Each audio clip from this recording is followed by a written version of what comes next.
ಶಿವಮೊಗ್ಗ ನಗರದಲ್ಲಿ ವಿನೋಬ್ ನಗರದ ಶಿವಾಲಯದಲ್ಲಿ ಮಹಾಶಿವರಾತ್ರಿ ಪ್ರಯುಕ್ತ ಶಿವನ ದರ್ಶನಕ್ಕೆ ವ್ಯವಸ್ಥೆಯನ್ನು ಮಾಡಿದ್ದಾರೆ. ಭಕ್ತಾದಿಗಳು ತುಂಬ ಜನ ಭಕ್ತಾದಿಗಳು ಭಕ್ತಿಯಿಂದ ಬಂದು ಶಿವನಿಗೆ ನಮಸ್ಕರಿಸ್ತಾ ಇದ್ದಾರೆ.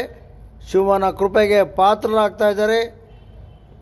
ನೋಡಿ, ಶಿವನಿಗೆ ಪೂಜೆ ನೆರವೇರ್ತಾ ಇದೆ. ದರ್ಶನಕ್ಕೆ ಅವಕಾಶವನ್ನು ಶಿವಾಲಯ ಸಮಿತಿಯವರು ಮಾಡಿಕೊಟ್ಟಿದ್ದಾರೆ.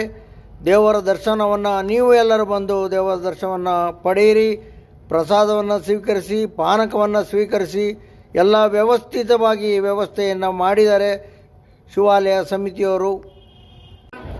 ಓಂ ನಮಃ ಶಿವಾಯ, ಓಂ ನಮಃ ಶಿವಾಯ. ಯಾರು ತಪ್ಪಿರೋ ಈ ಆಂಟಿ ಪ್ರತಿ ವರ್ಷ ಸೇವೆ ಸಲ್ಲಿಸೋದು ಎಷ್ಟೊಂದು 30 ವರ್ಷ ಆಯ್ತಾ, 25 ವರ್ಷ ಆಯ್ತಾ ಸೇವೆ ಸಲ್ಲಿಸ್ತಾ? ಓಕೆ, ನಾನು ಶಿವಮೊಗ್ಗ ವಿರೂಪಾಕ್ಷ ಶಿವಾಲಯಕ್ಕೆ ಬಂದು ನಾನು